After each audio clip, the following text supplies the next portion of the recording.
another one of those nights, and when I say that, you can usually tell by my hair how busy it's been, because it tends to get messier when news breaks closer to showtime. So the Jeffrey Epstein story, while it is, some say decades, but definitely a decade and definitely a few minutes old, it just continues to deliver filth. And when I say that, the Manhattan federal court vomited a lot of ugly onto us just in the last hour. So it's my job to be the purveyor of that, so I'm sorry. But you should probably listen to what I'm going to tell you tonight. I'll get to it in a minute. I'm actually going to read directly from the depositions that have been released. It's just gross. But it's been secret. It's been secret for a long time. The other thing that's been secret is the life of Gypsy Rose Blanchard. So, look, I can't wait for this special. It's like a 3-part Lifetime documentary that's hitting tomorrow, because we're going to find out so much about what this kid, now woman, has gone through in her 8-year prison sentence. She's now free. She's been free since a week ago. And you don't have to wait for the documentary for tomorrow night, because I have an exclusive guest on tonight, Gypsy Rose Blanchard's stepmother. So her stepmother and her father have been preparing and waiting for her to get out of prison. They were, welcoming her with open arms, helping her sort of reignite in a new world of freedom and being a grown woman. And so tonight I'm super excited to speak with Gypsy Rose's stepmother about everything we're going to hear in the doc tomorrow, and snippets of what's going on in her life and how she's doing. So, and all that's coming up. So like I said, it's kind of a double lead tonight with the Epstein stuff. There's a couple things I do want to tell you about. If you have kids in the room, you should move them for the deposition stuff when I'm going to read it. I'm giving you ample warning, but there's a lot of stuff that people under the age of 18 shouldn't hear. And it's just, if you've been a victim of sexual abuse, I don't think you should hear it either. If you're okay with it, I just want to give you that warning. So there's a few things where we're going to hear about exactly what the allegations were by Virginia Giuffre against Prince Andrew, and what another victim of Jeffrey Epstein said happened to her while she was sitting on a couch with Prince Andrew and a puppet. And then also some really serious allegations about Bill Clinton pressuring a magazine not to report on Jeffrey Epstein. Allegations, none of this proven. We also have reaction from Bill Clinton's camp on that. And then this really amazing piece where one of the victims from Jeffrey Epstein said in these, again, depositions, doesn't make them true. They're allegations, they're unfounded, but they are in court documents, but that doesn't make them fact. However, one of the victims said that she was trafficked to 2 of the most respected politicians in the world. The names are there. They're there, but they're just under some black ink.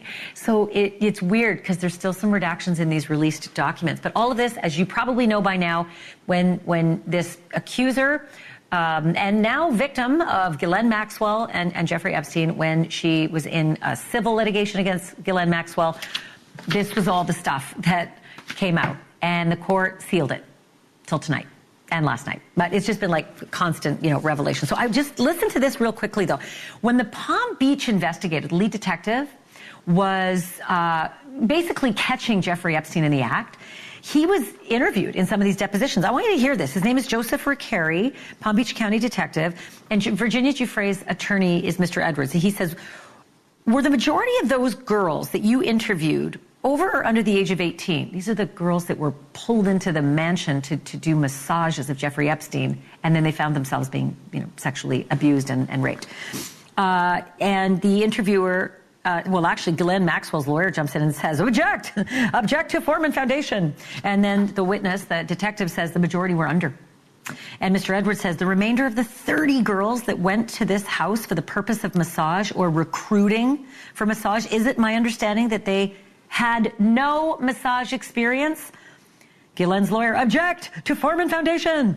The witness, the detective, that is correct. I'm going to read this whole thing for you. This is just like the tippy top, but I'm going to read the whole thing, and that's all coming up. But I am going to start with Gypsy Rose, because Gypsy Rose Blanchard is like getting the taste of life that all of us have had, and she's never had, because she's now been a free woman for a full week as of tonight. What a week it's been, too. You probably know, if you've been watching this program, that she's on parole because she had to serve a 10-year sentence. She served most of it. She served 8. That was because Missouri didn't like the fact that she conspired to kill her mother, and they put her in prison for it. She was tried and convicted, and she was in prison for it. And for her entire life, she had been convinced prior to killing her mother that she was gravely ill. Her mother, Dee Blanchard, did her level best to convince the world that her daughter was on the verge of death. And so she subjected that girl, Gypsy, to decades of completely unnecessary treatments and drugs and cruelty and a wheelchair she didn't need. And now Gypsy's 32. And she is learning to live her own life for the first time. And tomorrow at 8 o'clock Eastern, Lifetime is starting part 1 of a 3-part documentary called The Prison Confessions of Gypsy Rose Blanchard. And I have a sneak peek. Take a look.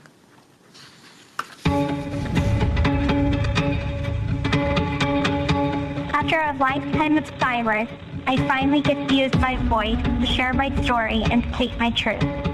As a survivor of relentless child abuse, this docuseries chronicles my quest to expose the hidden parts of my life that have never been revealed until now.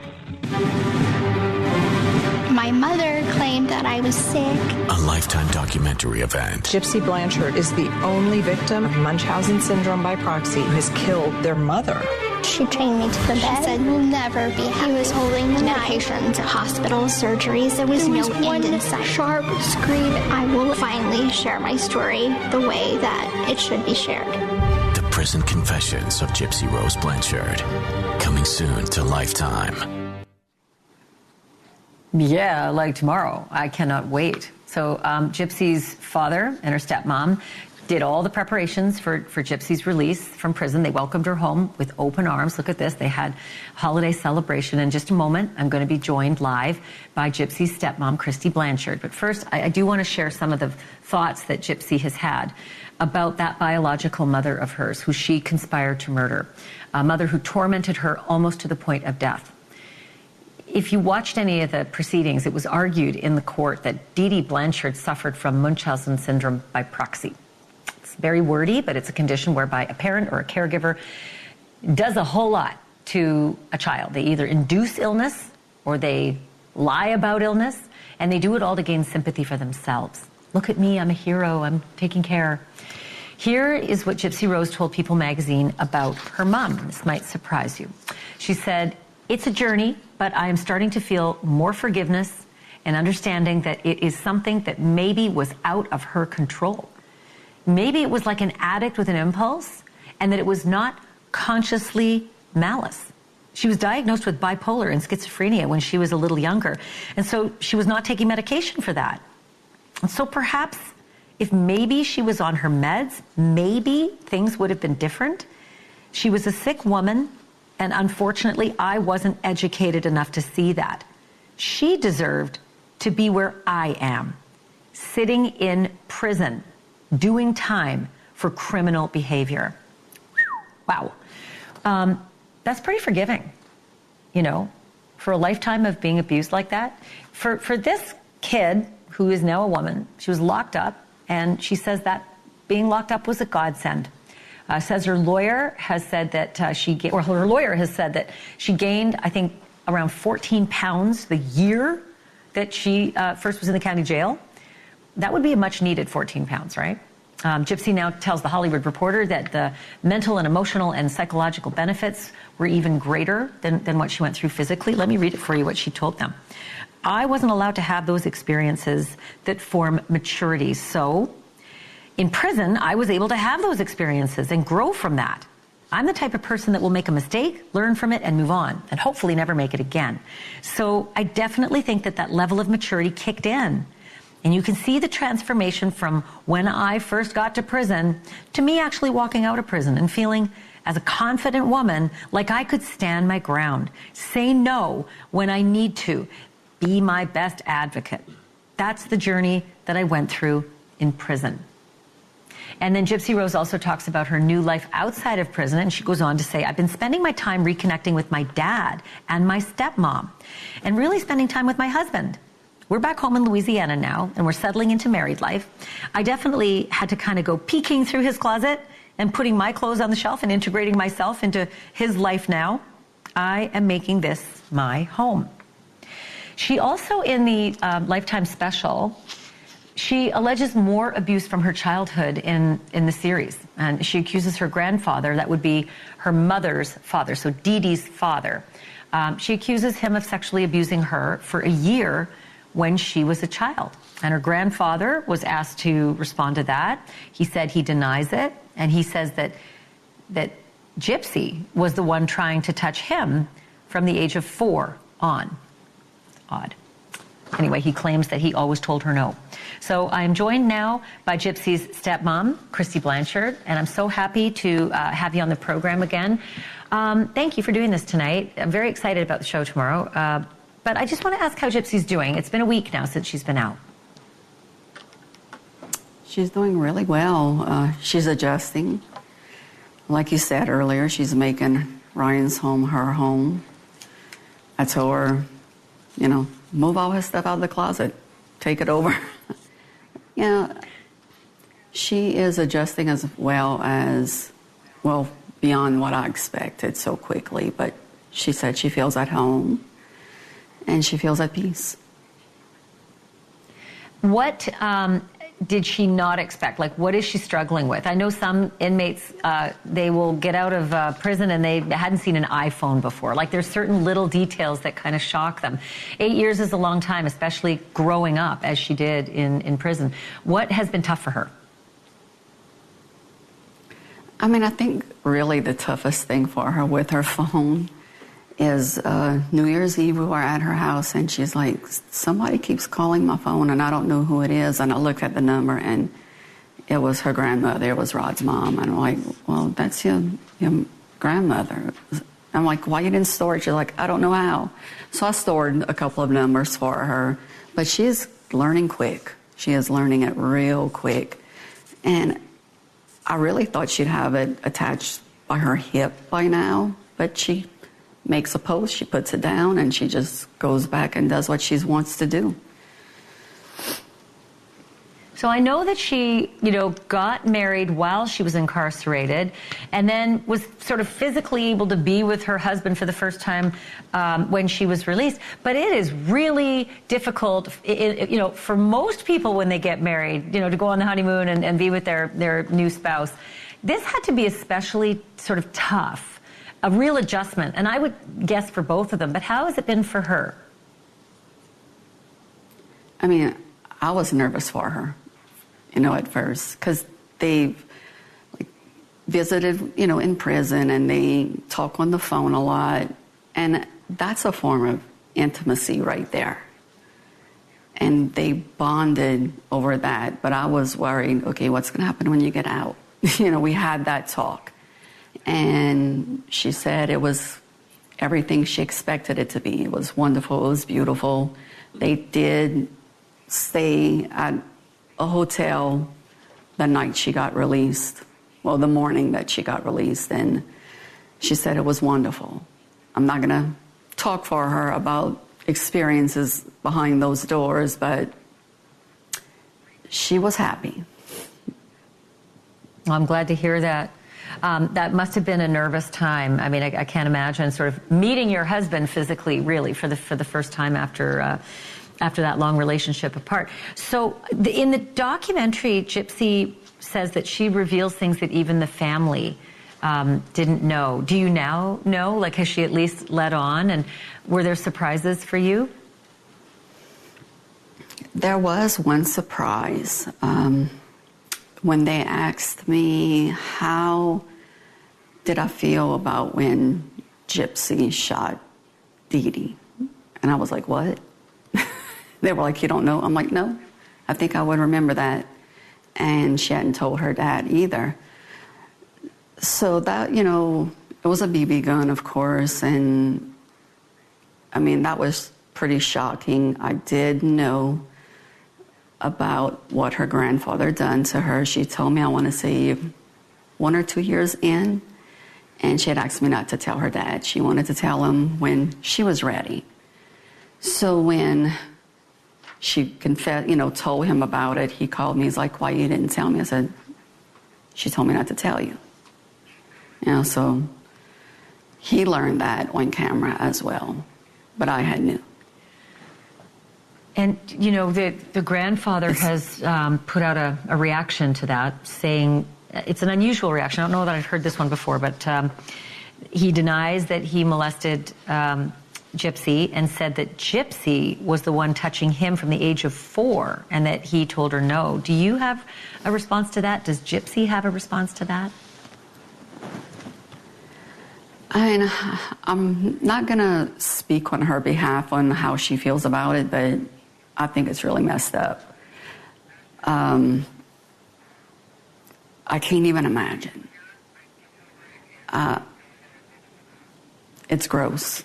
It is. Yes, he denies it. She swears it's the truth. What are we going to do? There's really nothing. I believe her. I believe it's happened. Because how she's explained it to me, it was pretty much in detail.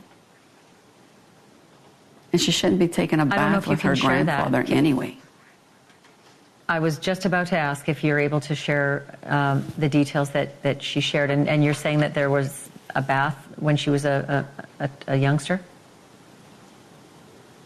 Yeah, from things that she's told me in that aspect, that he would take a bath with her.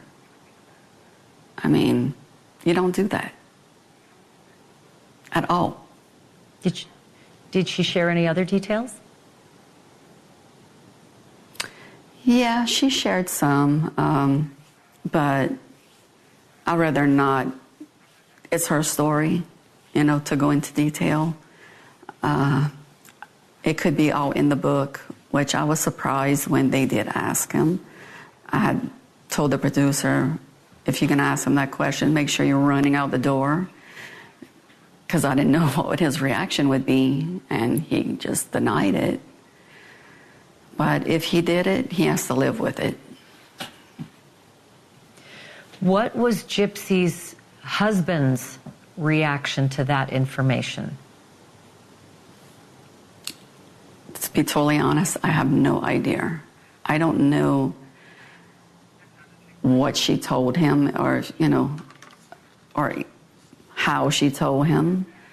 I guess because, we were in the moment celebrating her return, and none of that came up. We haven't talked about it. I never reached out and discussed it with him, because at that time I didn't know what he knew. Christy, I have to fit in a break. Can you stay with me a couple more minutes? I have lots more questions for you, including her safety. Now she's a public figure. There are millions of followers, and you and I both know that also comes with risks. I want to ask you just after the break, if I can, about what she's doing to stay safe. And I also want to ask you a little bit about her ex-boyfriend, we're now learning, is filing an appeal. And whether she's got some thoughts about that. Have you got a couple of minutes, and then I'm going to come back to you and ask those questions? Yeah. Sure. Okay, thank you. Gypsy Rose Blanchard. In just a few moments, we're going to continue those questions. And then, of course, is Gypsy going to watch those shows, right? That's also like a really big question. Does she want to watch all the shows that we've been watching? Stay right where you are. I'm coming back in 4 minutes.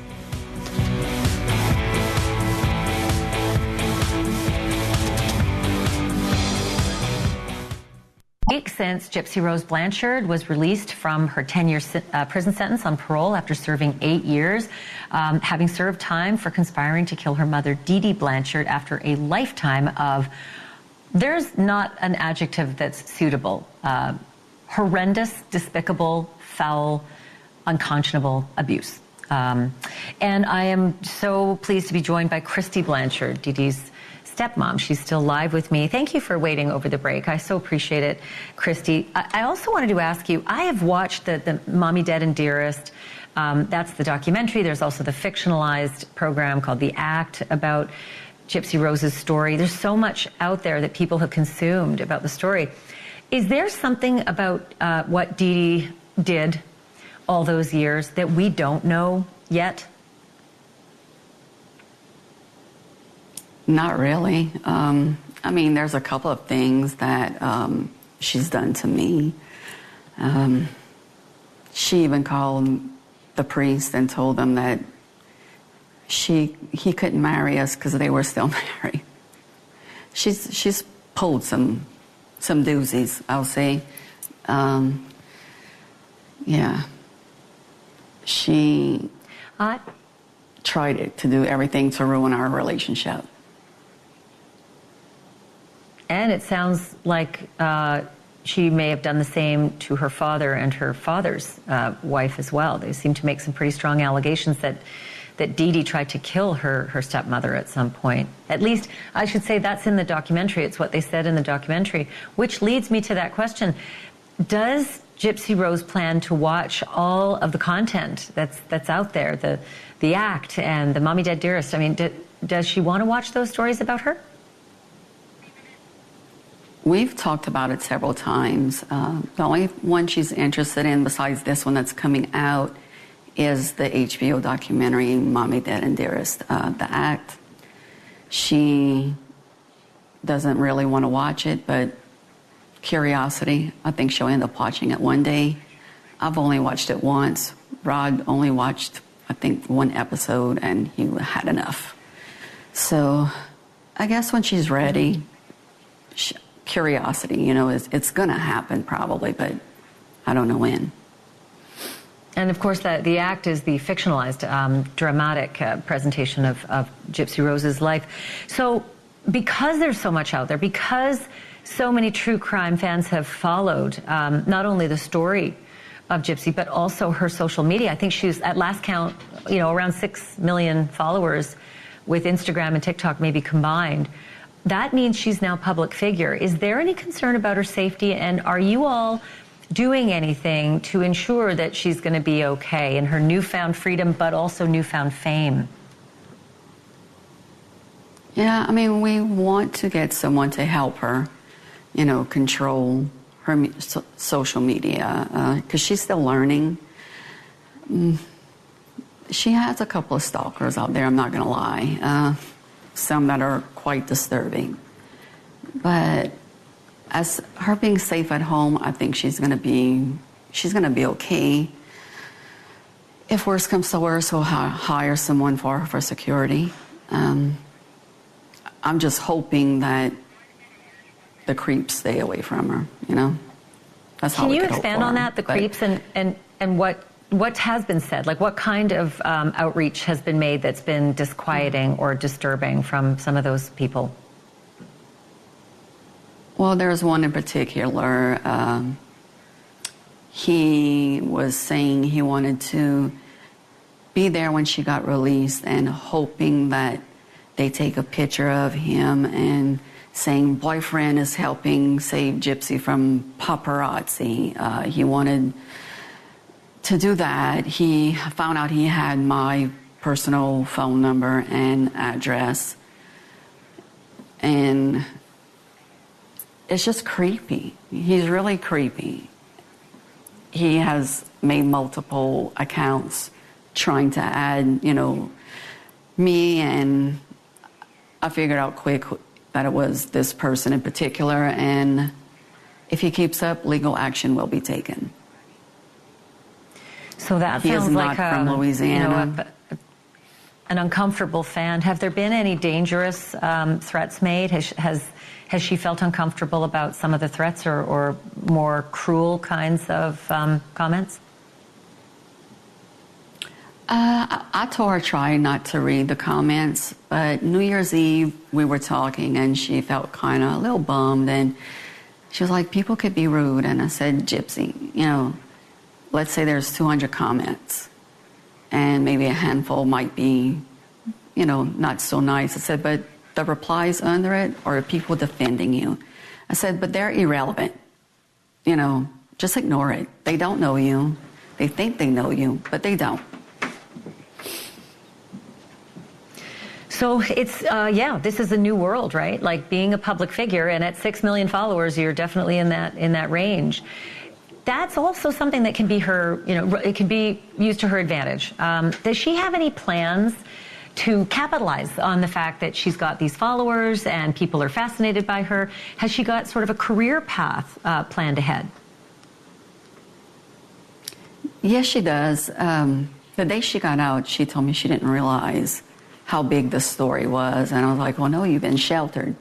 But she definitely wants to use this to be an advocate, to be an influencer, to help, kids that have been in this situation and that their eyes are opening up.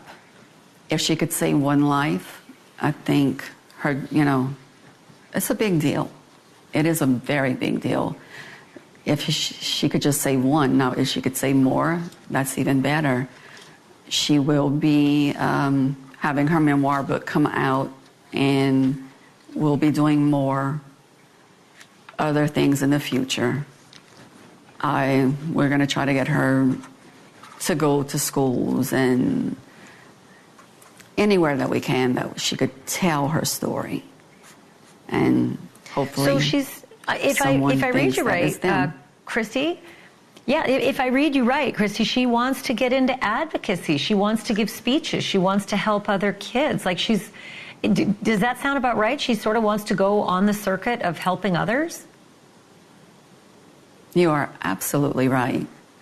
That's exactly what she wants to do. She has a voice. Wow. Everyone is all about Gypsy right now. Use it, take it, take advantage of it. Why not? Yeah. Yeah, it's fascinating. And, and I think that she's walked in those shoes for her entire 3 decades. So that's an advocacy ambassador right there. Can I ask you this, just from a personal level, Christy? I saw you in the documentary, visiting Gypsy Rose, you and your husband, her father, and you would embrace in the visitors' room, but then that was it. And then you had to separate, and I can imagine that was pretty heartbreaking. What was that moment like when you first had that chance to embrace when she walked out of that prison facility for good? I didn't want to let her go. I let her go to her dad. He deserved it. He deserved that first hug. I just sat down and waited. And when she came up to me and hugged me, I was like, is this for real? Is this really happening? I wondered how it was going to feel and the emotions. And I cried a lot that day, happy tears. But I didn't want to let her go, but I sat in awe all that day and was just looking at her, like, just to see her talking to her friends, hanging out with her sister, talking to her dad. It was so good to see. It was just surreal. Well, I can see the sign that you put up in balloons saying welcome home. That must have been very special for you as a family, especially in the holiday season as well. I can't thank you enough for this, Christy, because this has been a big time for you, and to carve out some of it to share with me and with our viewers. It's really appreciated. I'm wishing you and your family the best for 2024 and hoping all good things come with it. Thank you so much for allowing me to come back and talk to you. Well, certainly our pleasure. Christy Blanchard tonight, and I'm just going to mention the name of the upcoming book as well. It's called Released: Conversations on the Eve of Freedom. It's coming out January 9th, so you can get there, get in your pre-order and all the rest, and I'm sure that's going to be a page-turner, and we'll continue to follow that story as well. Still to come, it has all been a dirty little secret until tonight. Scratch that. A big, dirty secret. But a New York judge has just opened the floodgates of Jeffrey Epstein's dirt. After the break, how it worked, how he got all those underage girls into his Palm Beach mansion, up to his so-called massage room, and how those kids suddenly found themselves naked and abused. The documents are fresh from the courthouse, and they are next.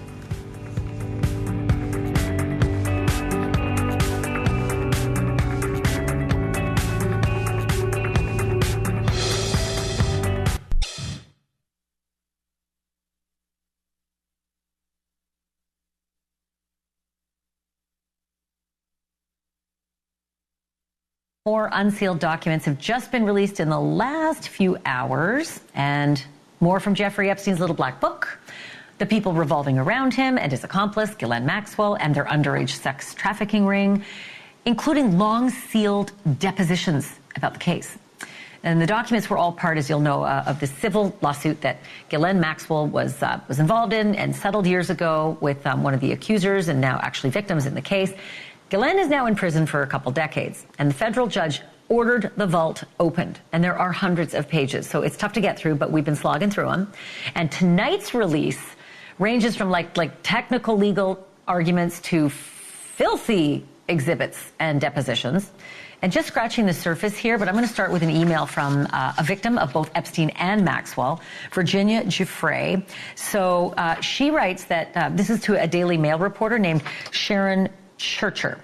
And she actually claims that Bill Clinton threatened journalists at Vanity Fair magazine about reporting on Jeffrey Epstein and allegations of sex trafficking. Here is what she actually writes verbatim.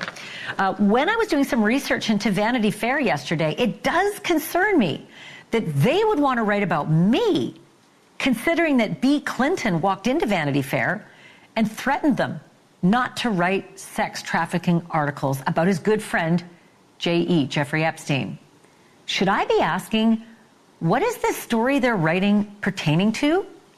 And in a further email correspondence between that Daily Mail reporter, Sharon Churcher, and Virginia Giuffre, and keep in mind that that Sharon was covering the story of Giuffre's sex assault allegations, right?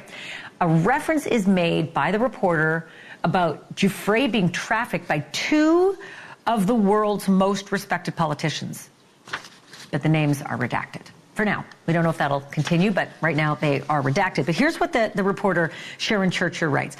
Quote, the big gamble would be to let him, Giuffre's lawyer, also give them, Vanity Fair, a statement saying that your interviews with us, the Daily Mail, were accurately reported and that you have no more to say at this time about how you were sex trafficked to Prince Andrew, PA, and other men, including two of the world's most respected politicians, blank and blank. That's the bummer. As well as to women, the scenes with Ghislaine Maxwell, etc., because you are writing a book. Again, it is unclear who these respected politicians are. It is also, I have to remind you, these are bits of depositions, right? These are not evidence in fact. They're allegations, they are discussions, but they are not fact. They're not, you just got to be careful when you're talking about these people because it ruins lives. So, it's important. So now in another deposition from a victim named Joanna Schoberg says, and this is her answer in the deposition, at one point, Ghislaine told me to come upstairs, and this is in Palm Beach, and we went into a closet and pulled out the puppet, the caricature of Prince Andrew, and we brought it down. And there was a little tag on the puppet that said Prince Andrew on it. And that's when I knew who he was. And then the questioner, the lawyer, asks, and what did the puppet look like? And Joanna Schoberg answers, it looked like him. And she brought it down and presented it to him, and that was a great joke because apparently it was a production from a show on BBC. And they decided to take a picture with it, in which Virginia Giuffre and Andrew sat on a couch. They put the puppet on Virginia's lap, and I sat on Andrew's lap, and they put the puppet's hand on Virginia's breast, and Andrew put his hand on my breast, and they took a photo. In a 2016 deposition, Brad Edwards, who is a lawyer for Virginia Giuffre, the Epstein victim, he's questioning a detective in Palm Beach. And this detective had wrapped this case up with a bow and delivered it. And then the dirty sweetheart deal was forged anyway. He was very angry about it. But this was like the guy who had interviewed dozens of underage girls who were being recruited to give Jeffrey Epstein sexual massages in his mansion. So here's that lead detective being questioned by Virginia's lawyers. This is like a friendly exchange, right?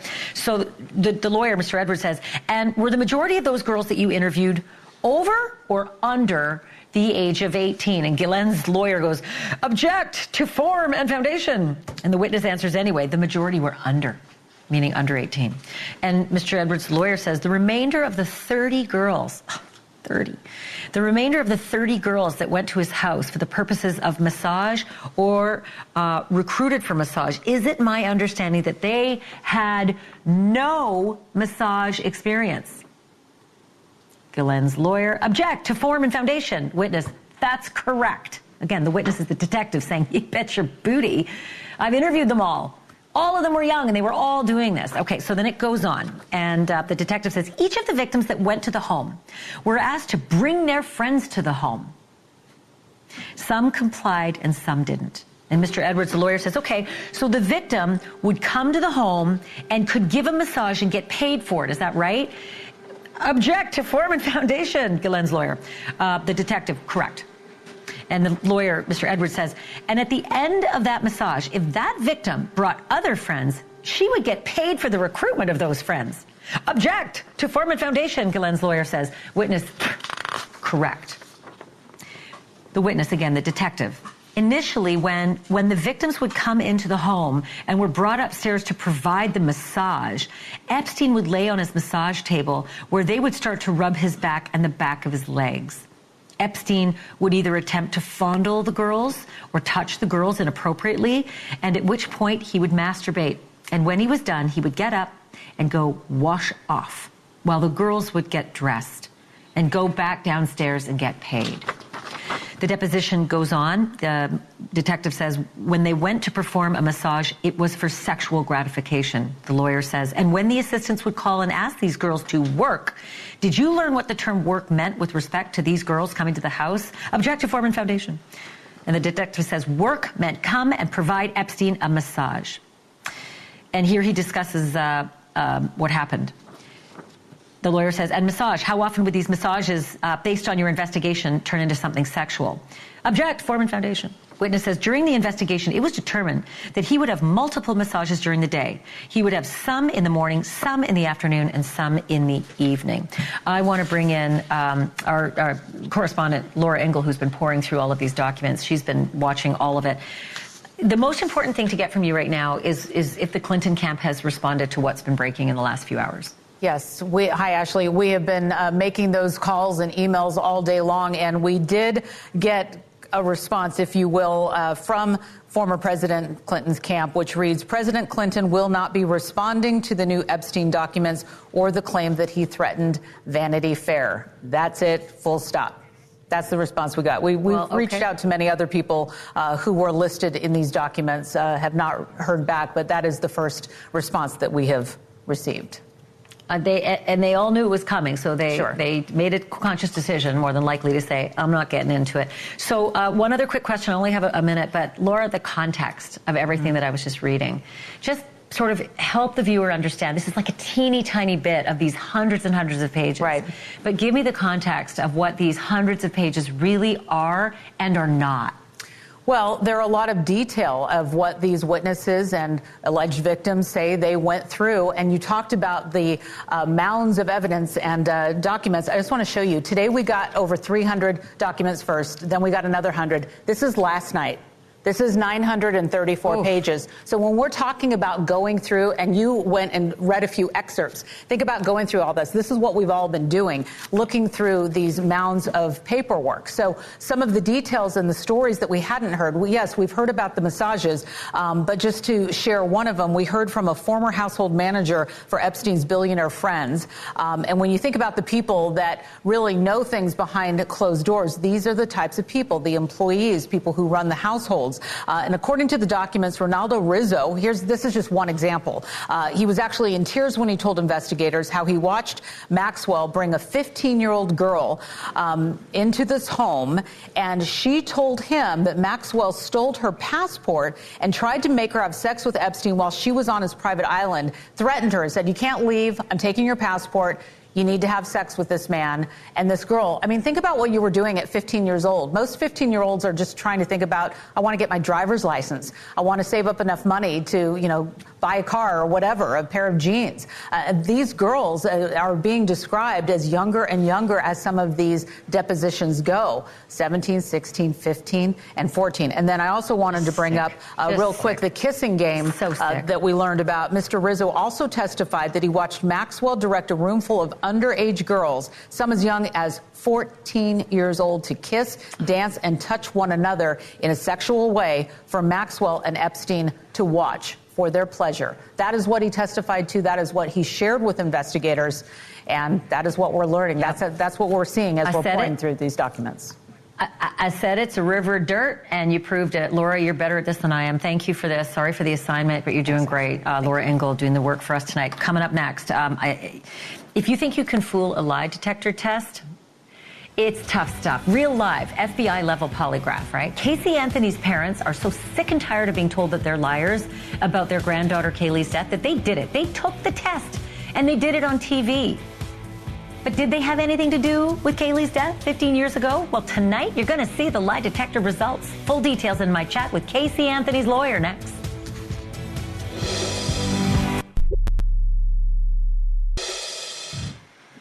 Casey Anthony's parents say, if you don't believe us, believe the polygraph.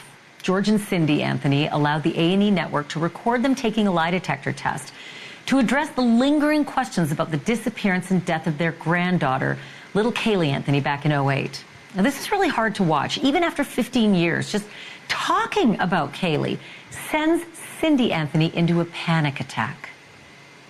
Do you believe your daughter knows what happened? Yes, I believe 100%. And I kept hoping upon hope that she would confess. And that's the only reason I've put myself through all of her drama and everything.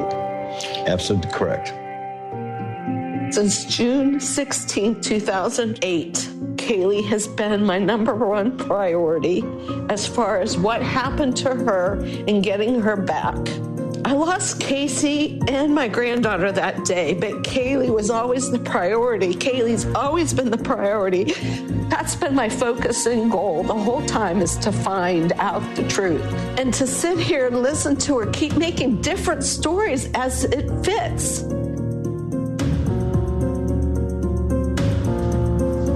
I'm having a hard time. I'm having a panic attack. I'm sorry. I'm going to take one of my anxiety pills. I'm sorry. No, that's fine.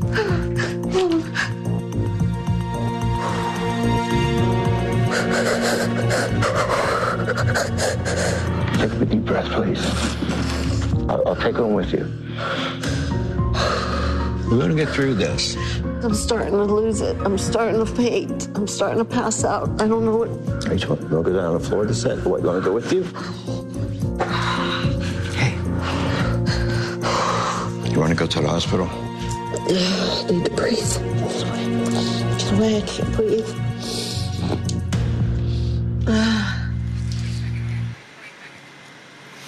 George and Cindy did take those polygraph tests, and I had a chance to talk about that today with Cheney Mason a little earlier before this whole show aired. He's the attorney who represented Casey Anthony at her murder trial. Take a look. Cheney, I'd love to just get your overall reaction to the idea that George and Cindy Anthony would take such a public step in, you know, exposing themselves on a lie detector test after the years and years that they have endured in their, perspective, accusations of being liars. Well, I don't know why they would do it. And frankly, I didn't see any meaningful value to any of it. It's also totally rehearsed, staged, scripted. Everything I watched them do, it's a dramatization rather than a candid interview. I spoke with the polygraph expert. Yeah, I spoke with the polygraph expert the other night, and the parameters were clear. There wasn't any sort of TV magic to it in his estimation. He's got a lot of credibility, formerly with the FBI, and there's a long list of accolades in his career. But Let's go here. Why don't I play the one clip that I think is getting the most headlines? It's the part where the polygrapher asks George Anthony, did you conceal the whereabouts of little Kaylee? And his reaction, there was a real pause. Let me play it, and I'm going to ask about it on the other side. Let's watch. Did you knowingly conceal Kaylee's whereabouts? No. I mean, I didn't know where she was at. Correct. That's all I'm asking. So the question again, did you knowingly conceal Kaylee's whereabouts?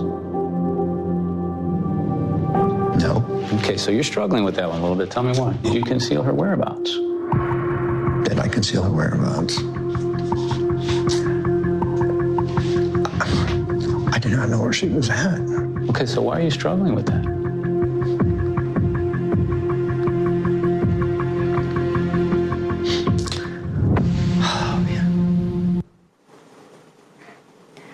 So, in Cheney, in the TV business, you call that a real teaser. They sort of leave you on a cliffhanger. But it did appear, just in that short clip, that George Anthony was struggling with that question. We'll get clarity when we see how it ends. But how do you think it's going to end?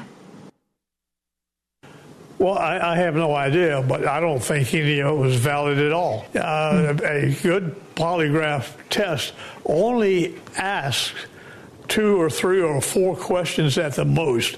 It's not an ongoing discussion and just measuring things. I've never known a polygrapher to call that valid. That's a production. They have the tests are private. There's no witnesses. There's nobody in there to be in the view or sensation of the person being tested. And the questions are very simple. They get a standard like, are you in Orlando, Florida? I do want to ask you if you've had any contact with Casey, and if Casey is planning to watch this special to see her parents being questioned while on the lie detector test. No, I've not talked to her about it. Last time, any contact I had with Casey was exchanging Merry Christmas. No. It'd be more valid, in my opinion, from my viewpoint, if he took a polygraph test by a qualified polygrapher, and I'm not saying your guy is not, but it'd be all in private, and it wouldn't be all revealed with a crew around and people filming and all that sort of stuff. It creates an entirely artificial environment, in my opinion, would make any test invalid, no matter what the results were. Casey's lawyer, Cheney Mason. Thanks for being here tonight. See you back here tomorrow. Cuomo starts now.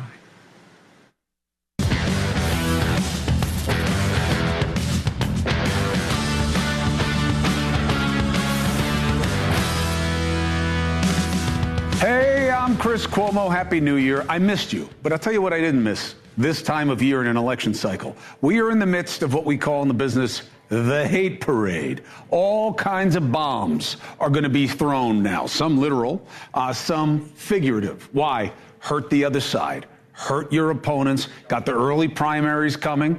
But here, we don't play the game. We expose it. So let's get after it. We begin with the Jeffrey Epstein list. Is it really a list?